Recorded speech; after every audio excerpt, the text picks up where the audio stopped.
यासीन। कसम है हिकमत वाले कुरान की, निश्चय ही ए नबी आप रसूलों में से हैं, सीधे रास्ते पर हैं।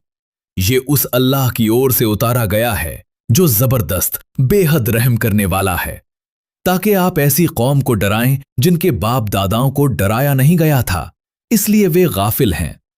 उनमें से अधिकतर पर बात साबित हो चुकी है, इसलिए वे ईमान नहीं लाते। हमने उनके गले में बेड़ियां डाल दी हैं जो ठुड्डियों तक हैं, इसलिए उनके सिर ऊपर उठे हैं। हमने उनके आगे और पीछे दीवार बना दी और उन पर पर्दा डाल दिया, इसलिए वे देख नहीं पाते। उनके लिए बराबर है कि आप उन्हें डराएं या ना डराएं, वे ईमान नहीं लाएंगे। आप उसी को चेतावनी देते हैं जो नसीहत का पालन करे और रहमान से बिना देखे डरता हो। उसे माफी और बड़े बदले की खुशखबरी दीजिए।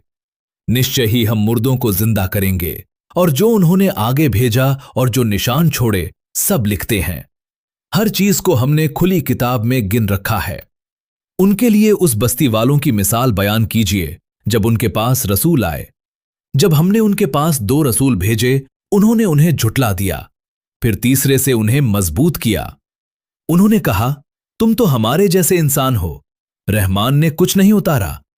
रसूलों ने कहा, हमारा रब जानता है कि हम तुम्हारी ओर भेजे गए हैं और हमारा काम सिर्फ साफ साफ पहुंचा देना है। उन्होंने कहा, हमने तुमसे बदशगुनी ली है, अगर तुम न रुके तो हम तुम्हें पत्थर मारेंगे। उन्होंने कहा, तुम्हारी बदशगुनी तुम्हारे ही साथ है, क्या इसलिए कि तुम्हें नसीहत की गई? शहर के दूर किनारे से एक आदमी दौड़ता हुआ आया और कहा, ऐ मेरी कौम, रसूलों का अनुसरण करो, उन लोगों का पालन करो जो तुमसे कोई बदला नहीं मांगते और सही रास्ते पर हैं। मैं उसकी इबादत क्यों ना करूं जिसने मुझे पैदा किया और उसी की ओर तुम लौटाए जाओगे? क्या मैं उसके सिवा और माबूद बना लूं? अगर मैं ऐसा करूं तो मैं खुली गुमराही में हो जाऊंगा। मैं तुम्हारे रब पर ईमान लाया, मेरी बात सुनो। उससे कहा गया, जन्नत में दाखिल हो जाओ। उसने कहा, काश मेरी कौम जान ले कि मेरे रब ने मुझे कैसे बख्श दिया।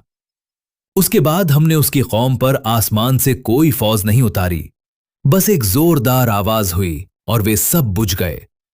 अफसोस है बंदों पर, जब भी कोई रसूल आता है वे उसका मजाक उड़ाते हैं। क्या उन्होंने नहीं देखा कि हमने उनसे पहले कितनी नस्लों को नष्ट कर दिया और सबको हमारे सामने पेश होना है। उनके लिए निशानी है मरी हुई जमीन जिसे हमने जिंदा किया। हमने उसमें बाग और झरने बनाए ताकि वे उसका फल खाएं।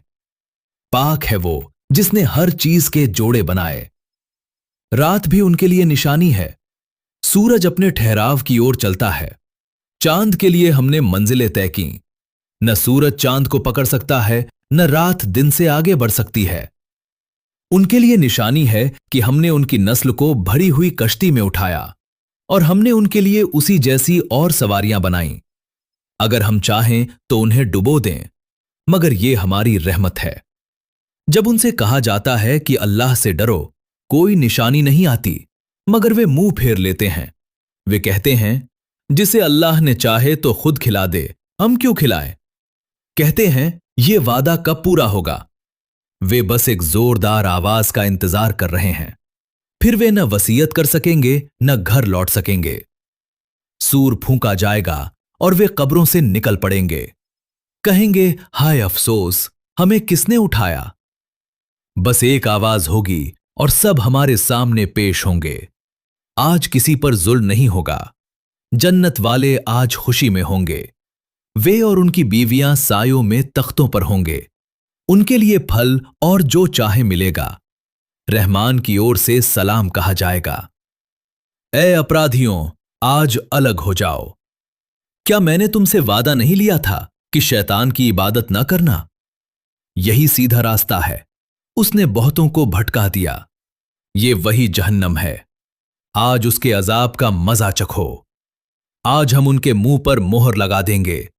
अगर हम चाहें तो उनकी आंखें मिटा दें। और जिसे हम लंबी उम्र देते हैं उसकी बनावट उलट देते हैं। क्या वे समझते नहीं? हमने उसे शायरी नहीं सिखाई, ये तो नसीहत और स्पष्ट कुरान है। क्या उन्होंने नहीं देखा कि हमने उनके लिए जानवर बनाए? हमने उन्हें उनके काबू में कर दिया।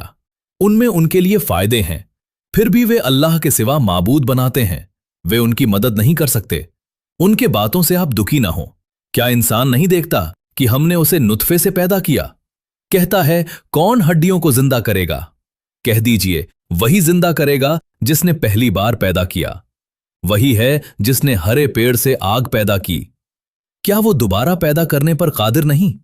जब वो किसी चीज का इरादा करता है तो कहता है, हो जा, और वो हो जाती है। पाक है वो जिसके हाथ में हर चीज की बादशाही है, और उसी की ओर तुम लौटाए जाओगे।